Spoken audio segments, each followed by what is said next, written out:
नमस्कार, जय सिया राम। आप एक चर्चा छेड़ेंगे तो आपकी 3 चर्चाएं छिड़ जाएंगी।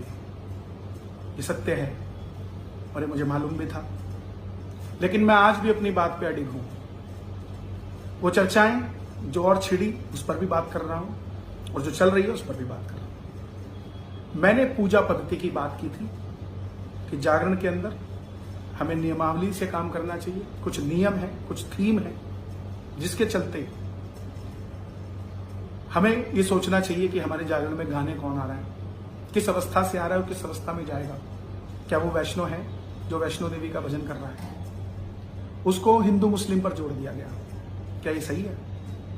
अपने आप को छुपाने के लिए बहुत अच्छी चीज है ये कि जैसे ही कोई छेड़े तो उसको हिंदू मुस्लिम पर ले आओ, लेकिन समझदार लोग, सूझवान लोग, सनातनी लोग समझ रहे हैं इस बात को, सपोर्ट में आ रहे हैं। मैं उनका भी धन्यवाद करता हूं।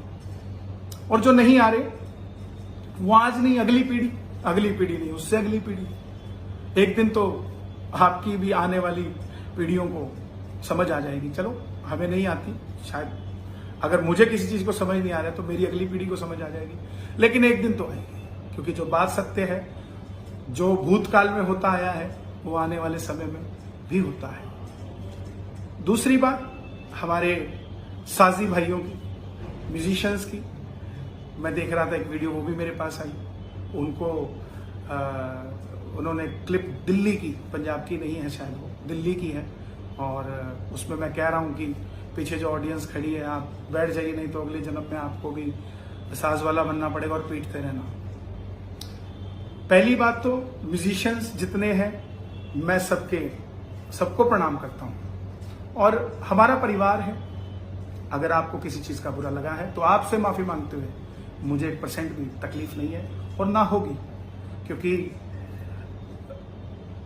गोस्वामी तुलसीदास जी ने भी कहा है, ढोल गवार शुद्र पशु नारी सकल ताड़ना के अधिकारी। ढोल को बोलने से नहीं बजता, उसको पीटना पड़ता है। तो हमने जो सुना, जो संतों से सुना, उन्हीं शब्दों को हम कीर्तन में यूज करते हैं। और वहां भीड़ बहुत ज्यादा थी, मैंने 20 बार पब्लिक को बोला कि बैठ जाइए, नहीं बैठे नहीं। तो ढोल के पीछे थे, तो ढोल वाला अक्सर बोलता है कि डगा लग जाएगा किसी के, तो किसी के चोट लग जाए तो वो पिटता रहता, क्या फायदा। इसलिए ये बातें बोली गई। फिर भी अगर आपको बुरी लगी है तो मैं अपने म्यूजिशियन से, क्योंकि साज या तो भगवान के पास हुआ है या फिर साजियों के पास हुआ है, मैं उनसे क्षमा मांगने में मुझे कोई तकलीफ नहीं। मेरे छोटे बड़े भाई हैं। और तीसरी चीज, जो यहां बात हो रही है कोई रिकॉर्डिंग वायरल होने की, तो सबकी अपनी अपनी मानसिकता है साहब। किसी भी तरीके की टीआरपी लेने के लिए कोई कुछ भी कर सकता है।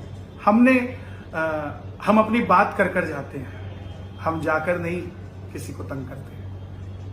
हम पहले कुछ बोले और बाद में कुछ बोले, ऐसा काम नहीं करते। और बात रही मैं क्या सेवा करता हूं, क्या नहीं करता हूं, इससे मुझे किसी से कोई वार्ता नहीं करनी। मेरी भक्ति मेरे घर से शुरू होती है और वहीं पर खत्म हो जाती है। और फैक्ट है ये, ज्यादा पैसे इसीलिए लिए जाते हैं कि कार्यक्रम कम किए जाएं, क्योंकि हम लोग इतना कार्यक्रम नहीं कर सकते। लोगों की इच्छा है, फिर भी जाएं तो जाना पड़ता है। और बहुत सारी ऐसी जगहें हैं जो मंडल, जिनके पास मैं सेवा करके आता हूँ, और ऑलरेडी पंजाब में भी काफी मंडलों के साथ हमने कॉम्प्रोमाइज कर उस काम को किया है। ठीक है, वो मंडल आगे नहीं आता बोलने के लिए, मुझे उससे कोई गिला नहीं है, लेकिन फिर भी हमें सोचना चाहिए, साथ देना चाहिए। तो मैं पुनः आप सबसे निवेदन करता हूं कि मैंने कोई हिंदू मुस्लिम नहीं किया है। जो लोग ये कर रहे हैं उनको समझना चाहिए, उस चीज को समझें। आस्था अगर आपकी है तो आस्था हमारी भी है। अगर आप भोलेनाथ को इतना मानते हो तो भोलेनाथ को भोलेनाथ रहने दो। माता चिंतपूर्णी के दरबार के वो पुजारी जो कहते हैं गद्दी पे बैठ के कि मेरा बापूलाल बादशाह जी है, तो वो पुजारी जी को भी सामने आकर स्टेटमेंट देनी चाहिए, क्या ये सत्य है। क्योंकि जो व्यक्ति वैष्णो चिंतपूर्णी जा रहा है, वहीं के पुजारी अगर उसको वहीं के पुजारी कहीं और दरबार को मानते हैं, तो हम उस दरबार में जाना चाहिए। फिर हम क्यों चिंतपूर्णी जाते हैं? तो वो पुजारी जी को भी आगे आना चाहिए और इस बात का खंडन होना चाहिए। कब तक पहले बोलते रहो फिर माफिया मांगते रहो, ऐसा नहीं होना चाहिए। धर्म के लिए व्यक्तिगत कोई बात है, माफी मांगने में कोई तकलीफ नहीं होती, लेकिन जब एक धर्म, एक समाज, एक पंथ के बारे में बात हो रही हो तो उसकी क्लैरिफिकेशन होनी चाहिए। मैंने ईसाई धर्म को मेरी किसी बात से ऐसा लगा कि मैंने कहीं ना कहीं उनका मजाक, उनको लगा कि मैंने मजाक बनाया, तो मैंने क्लैरिफिकेशन की वीडियो उसी समय डाली, उसकी क्लैरिटी हो, कोई भी चीज हो, क्योंकि धर्म सब बराबर है, कोई छोटा बड़ा नहीं है। मैंने पूजा पद्धति से शुरू किया था, लेकिन कहते हैं ना, एक उंगली आगे करेंगे तो 3 आपकी तरफ है, तो आएंगी, लेकिन हम अडिग हैं। हम फिर से यही कह रहे हैं कि पूजा पद्धति की बात हो रही है, कोई हिंदू मुस्लिम की बात नहीं हो रही। तो इसको आज समझें। जितनी मर्जी मेरे पीछे आप लगा दीजिए लोगों को, मुझे कोई फर्क नहीं पड़ता। क्यों?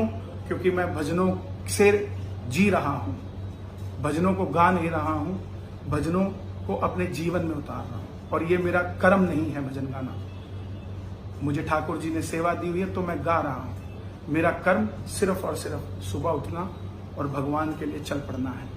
जब तक वो चला रहा है तब तक चलते रहेंगे। इसीलिए पुनः इस वीडियो को जितने भी मीडिया वाले हैं, जो स्टेटमेंट बार बार फोन आ रहे हैं काफी मीडिया के, इसी में से आप लेकर अपने जवाब को काट छाट के जैसे भी आप लोग बनाते हैं वैसे डाल सकते हैं। और सत्य सदैव सूर्य समान होता है, सूर्य को कभी भी ढका नहीं जा सकता, रोज सुबह निकलता है नई किरण के साथ। मैं पुनः कह रहा हूं कि मैंने कोई हिंदू मुस्लिम की बात नहीं की, मैंने पूजा पद्धति की बात की, अपनों से अपनों की बात की है, दूसरे को तो उसमें आने नहीं चाहिए। बाकी ठाकुर जी की मर्जी। जय श्री राम।